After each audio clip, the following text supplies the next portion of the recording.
जय जय रघुवीर समर्थ. समर्थ म्हणतात की उशीर जरी झाला तरी शेवटी सत्याचाच विजय होतो असं समर्थांनी आपल्याला इथे सांगितलं. आणि म्हणूनच समर्थ म्हणतात की सत्याची बाजू कधीही सोडू नका.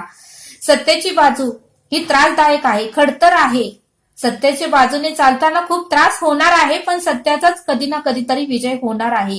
म्हणून समर्थ म्हणतात की सत्याच्या बाजूने चालण्याचा प्रयत्न करा असं समर्थ आपल्याला इथे सांगतात. समर्थ म्हणतात की ज्यावेळेस जनाबाईला चोरीचा आळ आला त्यावेळेस मात्र लोकांनी तिला शिक्षा द्यायचं ठरवलं.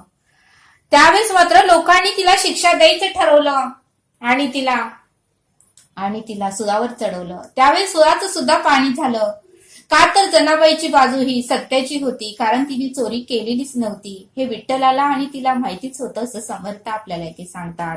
आणि म्हणून समर्थ म्हणतात की मीराबाईंची बाजू ही सत्याचीच होती. किती लोकांनी सासरच्या तिला त्रास दिला, तिचा छळ केला, पदोपदी तिचा अपमान केला, पण शेवटी श्रीकृष्ण तिच्या बाजूने होते. श्रीकृष्णांना आणि तिला माहिती होतं की मीराबाई ही सत्याच्या बाजूनेच आहे, त्यामुळे मीराबाईंचाही विजय झाला असं समर्थ आपल्याला ते सांगतात. समर्थ म्हणतात की फक्त प्रल्हाद यालाही त्याच्या वडिलांनी खूप त्रास दिला, अनेक प्रकारच्या त्याला शिक्षा दिल्या, अनेक प्रकारच्या तिला मारण्यासाठी प्रयत्न केला, पण प्रल्हादाची बाजू मात्र सत्याची होती.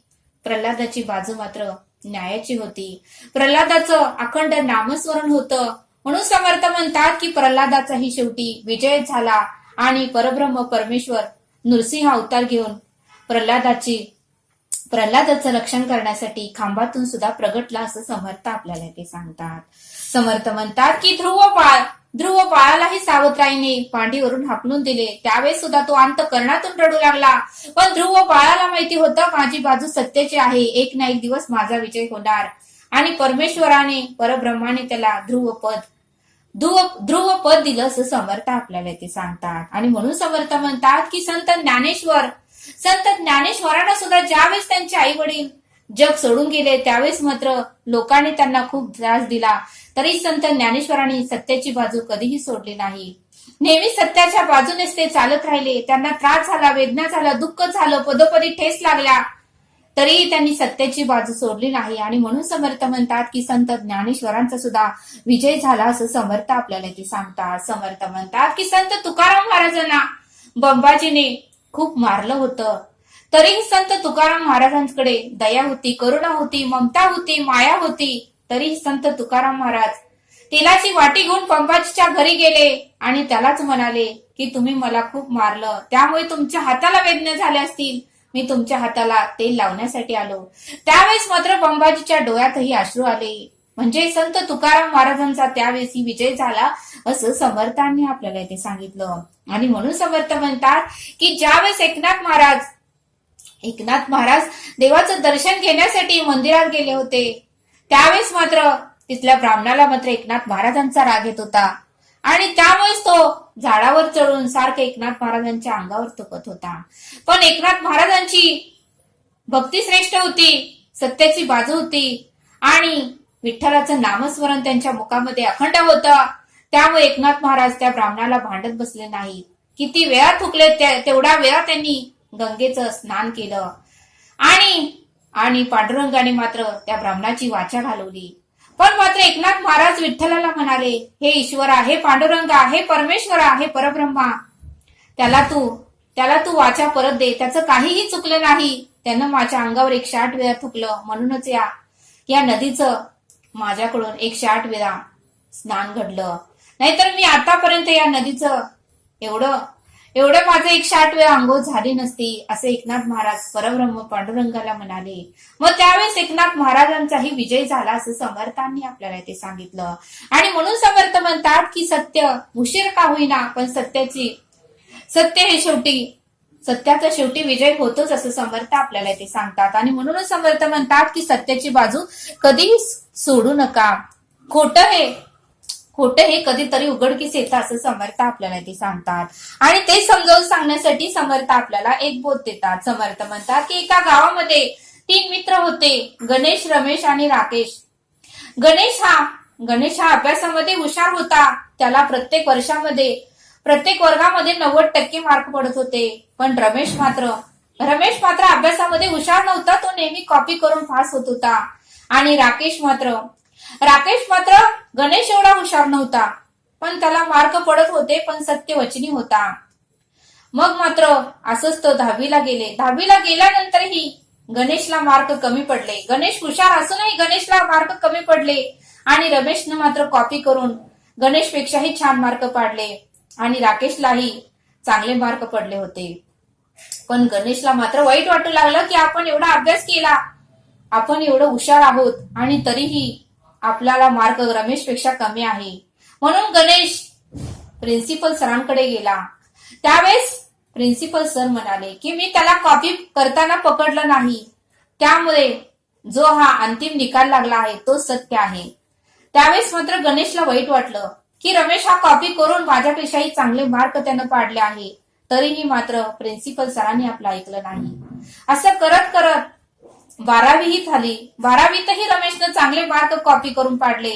गणेशला मात्र रमेशपेक्षाही कमीच मार्क पडले.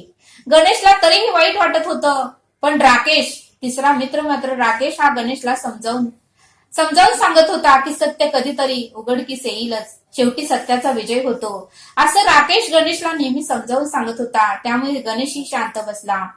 असं करत करत 12वी झाली आणि तिघांनीही परत मेकॅनिकल इंजिनियरला ऍडमिशन घेतलं. मेकॅनिकल इंजिनियरला ऍडमिशन घेतल्यानंतर प्रत्येक वर्षी मात्र रमेश हा कॉपी करून गणेशपेक्षा चांगले मार्क पाडू लागला. असे करत करत 4 वर्षही कंप्लीट झाले आणि 4थ्या वर्षीही कॉपी करून रमेशनं गणेशपेक्षाही चांगले मार्क पाडले. त्यावेळेस मात्र गणेशला राग आला आणि गणेश परत प्रिन्सिपल सरांकडे गेला आणि म्हणाला की रमेश आणि गणेश, आमच्या दोघांची ही एक्झाम परत तुम्ही घ्या आणि सीसीटीव्ही कॅमेरे तुम्ही रूम मध्ये लावा, म्हणजे तुम्हाला कळेल की रमेश हा कॉपी करून पास झाला आहे, कॉपी करून त्याला चांगले मार्क पडले आहे, असे तुम्हाला कळेल. त्यावेळेस प्रिन्सिपल सर म्हणाले, आम्हाला सीसीटीव्ही कॅमेरे हे लावता येणार नाहीत, आम्हाला ते अलाउड नाही, त्यामुळे जो काही हा निकाल लागलेला आहे तो अंतिम आहे, त्यामध्ये आम्ही काहीही बदल करू शकणार नाही, असं प्रिन्सिपल सर परत गणेशला म्हणाले. त्यावेळेस गणेशला वाईट वाटलं. तरीही राकेशनं गणेशला समजावून सांगितलं की असं दे, शेवटी सत्याचा विजय होतो. असं करत करत तिघांचीही मेकॅनिकल डिग्री कंप्लीट झाली आणि तिघांनीही एका कंपनीमध्ये इंटरव्ह्यू द्यायला गेले. इंटरव्ह्यू द्यायला गेल्यावर राकेशला वाटलं की राकेशला वाटलं की रमेश हा इंटरव्ह्यू मध्ये नापास होईल आणि म्हणून ते इंटरव्ह्यूला गेले.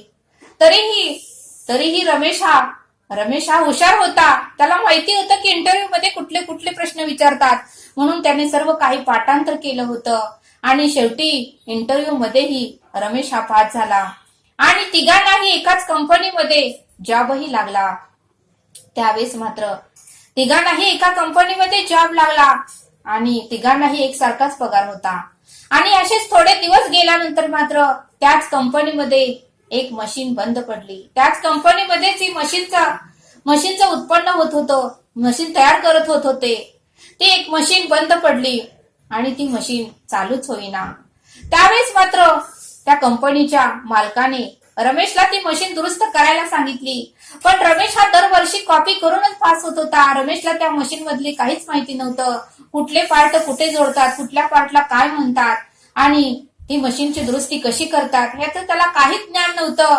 मात्र गणेशला परत सरांनी सांगितलं की तू ती मशीन दुरुस्त कर.